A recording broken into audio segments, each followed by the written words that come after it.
नमस्कार, एक बार फिर आप सभी का स्वागत है सामान्य अध्ययन की क्लास में। आज हम एक बार फिर भारतीय इतिहास को लेकर आए हैं।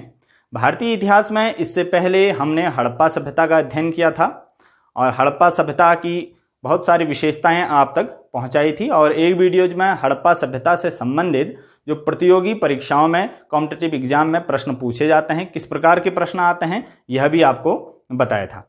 आज हम उसी से आगे बताएंगे वैदिक सभ्यता। हमने कहा था कि हड़प्पा सभ्यता आद्यकाल के अंतर्गत आती है और आद्यकाल को दो भागों में विभाजित किया गया है, एक हड़प्पा काल और दूसरा वैदिक काल।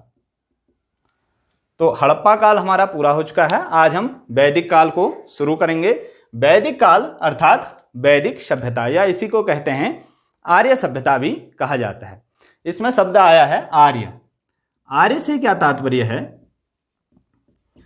आर्य का शाब्दिक अर्थ श्रेष्ठ या फिर आदर्श से लिया जाता है, अर्थात उस श्रेष्ठ जाति या आदर्श जाति की सभ्यता जिसका हम अध्ययन करने जा रहे हैं, श्रेष्ठ जाति या आदर्श जाति।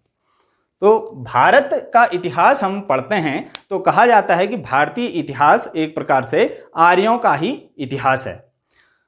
तो हड़प्पा सभ्यता के बाद हम जब आर्य की शुरुआत करते हैं तो यह सबसे पहले जानने वाली बात होती है कि आर्यों का मूल निवास स्थान कहाँ था। आर्यों का मूल निवास स्थान कहाँ था? आर्य भारत में ही रहते थे प्रारंभ से या भारत के बाहर से कहीं से आर्य भारत में आए थे? तो इसमें अलग अलग विद्वानों ने अपनी अपनी बात रखी है। उन्होंने बताया है, किसी ने कहा है कि भारत में ही यह रहते थे और कुछ विद्वानों ने कहा है कि नहीं, यह बाहर देश से भारत में आए थे। तो इसमें कुछ विद्वान जो कि भारत में ही आर्य प्रारंभ से थे, उनका मूल निवास भारत में ही था, कहने वालों में आते हैं पंडित गंगादत्त झा, DS त्रिवेदी, LD कल्ल। ये कुछ विद्वान ऐसे हैं जो कहते हैं कि आर्यों का मूल निवास भारत में ही था।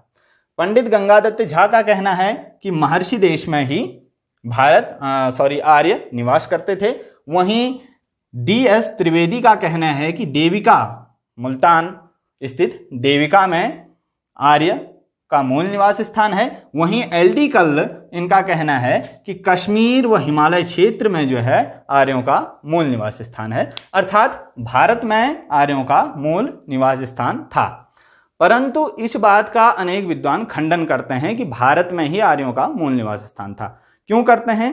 क्योंकि उनका कहना है कि यदि आर्यों का मूल निवास स्थान भारत में ही होता तो वह संपूर्ण भारतीय क्षेत्र में पहले आर्यीकरण करते। आर्यीकरण अर्थात अपनी जो भी सभ्यता है, अपनी जो भाषा है, उसका विस्तार भारत में करते। परंतु हमें अभी तक भी देखने को मिला है कि जो दक्षिण भारत है वहां आर्य भाषा भाषी का प्रयोग नहीं किया जाता है। दक्षिण भारत में आर्य भाषा का अभी तक भी प्रयोग देखने को नहीं मिलता है। इससे यह अनुमान लगाया जाता है कि आर्य भारत में उनका मूल निवास स्थान जो है भारत में नहीं होगा। वहीं कुछ विद्वानों का यह कहना है कि आर्य जिस क्षेत्र में पाए गए हैं, आर्यों का जो भौगोलिक जो पृष्ठभूमि है, वह जो सिंधु क्षेत्र हमने पढ़ा उसी के आसपास आर्य भी रहते थे। उन्हीं क्षेत्र में, उन्हीं स्थानों में आर्य भी रहा करते थे। तो जो हमने हड़प्पा सभ्यता पढ़ी वह क्या थी? एक काफी विकसित सभ्यता थी। वह शहरीकरण था, नगरीकरण था। परंतु जो आर्य सभ्यता हम पढ़ेंगे या फिर वैदिक सभ्यता, ऋग्वैदिक काल पढ़ेंगे, वह एक ग्रामीण सभ्यता है। हम आगे इसकी विशेषताओं में बताएंगे कि किस प्रकार से ग्रामीण सभ्यता है। तो यह एक ग्रामीण सभ्यता है। तो उनका कहना है कि पहले जो है शहरी सभ्यता और उसके बाद ग्रामीण सभ्यता, यह कैसे मुमकिन हो सकता है? कहीं ना कहीं आर्य बाहर से आए होंगे और बाद में यहां स्थापित हुए होंगे। तो ऐसे ही कुछ विद्वान कहते हैं कि उत्तरी ध्रुव से आर्य भारत में आए हैं। उत्तरी ध्रुव क्षेत्र से आर्य भारत में आए हैं, जिनमें सर्वप्रमुख हैं बाल गंगाधर तिलक। बाल गंगाधर तिलक का कहना है कि उत्तरी ध्रुव से आर्य भारत में आए। उन्होंने कुछ तर्क दिए, जैसे कि उन्होंने कहा ऋग्वेद के एक सूक्त में दीर्घकालीन उषा का वर्णन है। ऋग्वेद में एक सूक्त है जिसमें दीर्घकालीन उषा की स्तुति की गई है। तो यह दीर्घकालीन उषा जो होती है वह उत्तरी ध्रुव पर ही होती है। उत्तरी ध्रुव हमने जब ज्योग्राफी की क्लास हुई थी उसमें भी बताया था, उत्तरी ध्रुव और दक्षिणी ध्रुव, ये उत्तरी ध्रुव का क्षेत्र है, तो वहाँ दीर्घकालीन उषा वहीं हमें प्राप्त होती है, ऐसा बाल गंगाधर तिलक ने कहा। और इन्होंने एक और तर्क दिया कि महाभारत में सुमेरु पर्वत का वर्णन है, महाभारत में सुमेरु पर्वत का वर्णन है, और सुमेरु पर्वत में दिन रात 6 माह के होते हैं, 6 माह का दिन और 6 माह की रात बताई गई है, और यह 6 माह के दिन और 6 माह के रात भी ध्रुवों पर ही हमें देखने को मिलते हैं। तो इस प्रकार उन्होंने अपने तर्क दिए कि उत्तरी ध्रुव से आर्य भारत में आए होंगे, परंतु इनके जो तर्क हैं वह भी कोरे कागज में ही रह गए, तो इस पर भी बहुत ज़्यादा ध्यान नहीं दिया गया। फिर कुछ विद्वान इन्हें मध्य एशिया से आया हुआ बताते हैं कि आर्यों का मूल निवास स्थान मध्य एशिया था, वहाँ से आए, जिसमें मैक्स मूलर सर्वप्रमुख हैं।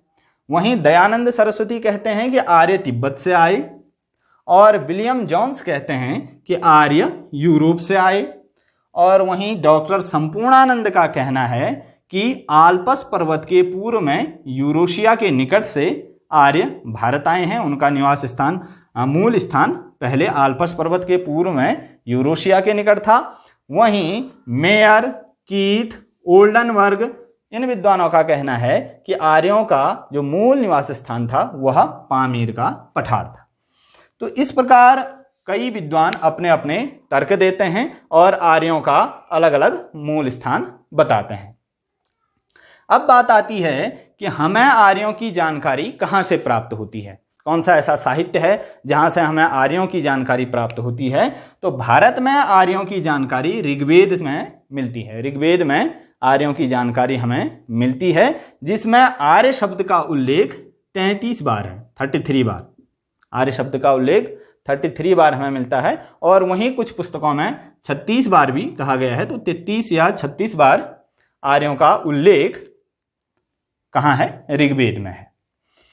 तो हमने कहा कि ऋग्वेद में आर्यों का उल्लेख है, तो अब ऋग्वेदिक काल जो है, जो हमारा वैदिक काल है, वैदिक काल को भी 2 भागों में विभक्त किया गया है। हमने जब वर्गीकरण बताया था भारतीय इतिहास का, उसमें भी बताया था कि वैदिक काल को 2 कालखंडों में विभाजित किया गया है, ऋग्वैदिक काल और उत्तर वैदिक काल। ऋग्वैदिक काल को ही पूर्व वैदिक काल भी कहा जाता है, पूर्व वैदिक काल, अर्ली वैदिक पीरियड, या फिर ऋग्वैदिक काल। तो ऋग्वैदिक काल का क्या समय था, इस पर भी इतिहासकार एकमत नहीं है।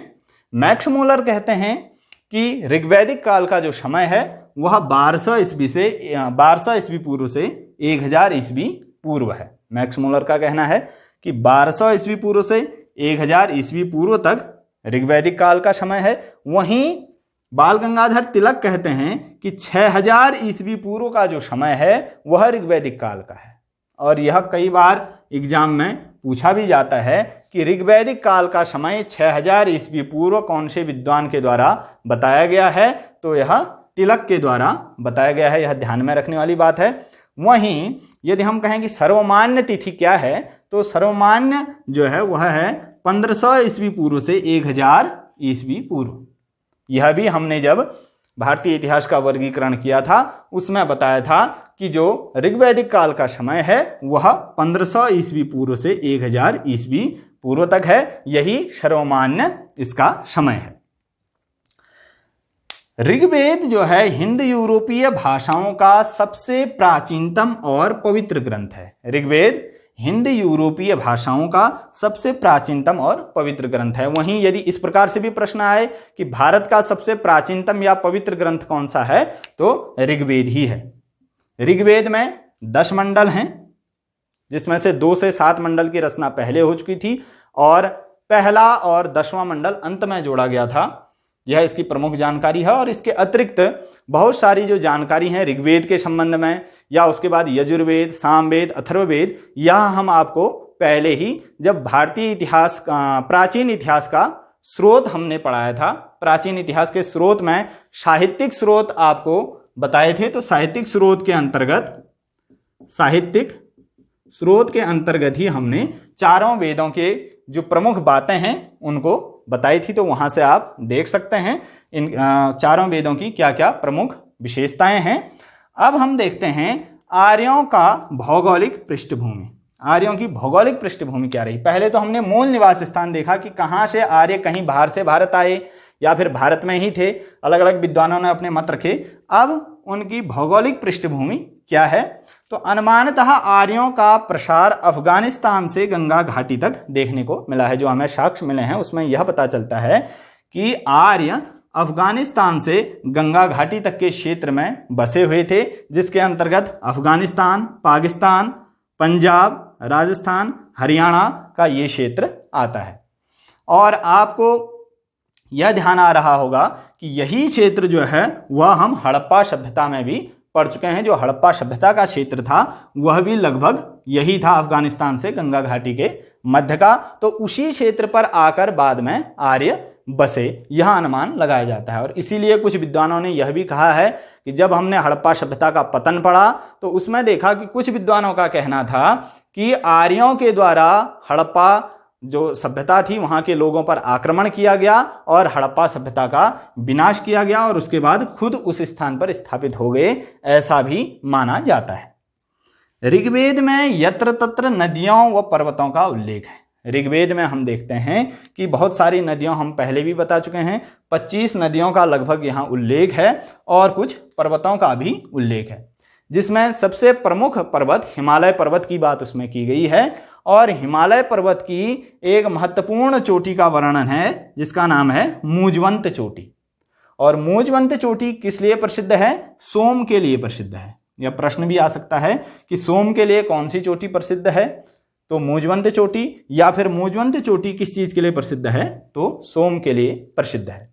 वहीं यदि नदियों की बात करें तो ऋग्वैदिक अनेक नदियां हैं, हमने बताया। उन नदियों का नाम अब बदल चुका है। तो एग्जाम में कई बार पूछा जाता है कि इन नदियों का प्राचीन नाम क्या था या फिर ऋग्वैदिक नाम क्या था। तो यह काफी महत्वपूर्ण नदियां हैं जो एग्जाम में पूछी जाती हैं। उनका आधुनिक नाम और प्राचीन नाम हम आपको बता रहे हैं, जैसे कि कुर्रम जिसका प्राचीन नाम है कुर्मु, और काबुल जिसका प्राचीन नाम है कुभा। कुर्म और कुभा अर्थात वर्तमान में कुर्रम और काबुल ये अफगानिस्तान की नदियां हैं। और उसके पश्चात बात करें तो अभी जो वर्तमान में गंडक है उसका प्राचीन नाम था सदा नीरा। गंडक को सदा नीरा कहा जाता था। घग्गर को दृश्यदंती, गोमती को गोमल कहा जाता था, प्राचीन नाम गोमती का गोमल।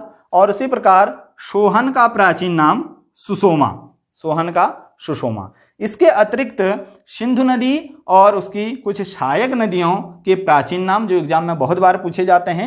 सिंधु को सिंध भी कहा जाता था, और सतलज को शत्रुति, झेलम को बितस्ता, चेनाब को अस्किनी कहा जाता था, रावी का पुराना नाम परुक्षणी और ब्यास का विपाशा। और यह बहुत ध्यान में रखने वाली नदियां हैं। सिंधु नदी और उसकी सहायक नदियों के नाम कई बार एग्जाम में पूछे जा चुके हैं कि उनका प्राचीन नाम क्या था। जैसे एग्जाम में आ सकता है कि सतलज का प्राचीन नाम क्या था, और यह 4-5 आपके ऑप्शन में आ सकते हैं, उसमें से आपको एक टिक करना होगा, तो आप शत्रुति को करोगे। उसी प्रकार गंडक भी कई बार एग्जाम में देखने को मिला है कि गंडक का प्राचीन नाम क्या था, तो सदा नीरा। तो इन नदियों को भी आपने ध्यान में रखना है। इस प्रकार से आज हमने आर्य कौन थे, कहां से आए थे, उनका मूल निवास स्थान क्या था, विद्वानों ने क्या क्या मूल निवास स्थान बताया है, और वहीं उनकी पृष्ठभूमि क्या थी उसके विषय में अध्ययन किया। आगे अब हम ऋग्वैदिक काल की जो प्रमुख विशेषताएं हैं, प्रमुख तत्व हैं, उसके विषय में आपको बताएंगे। अभी के लिए इतना ही, धन्यवाद।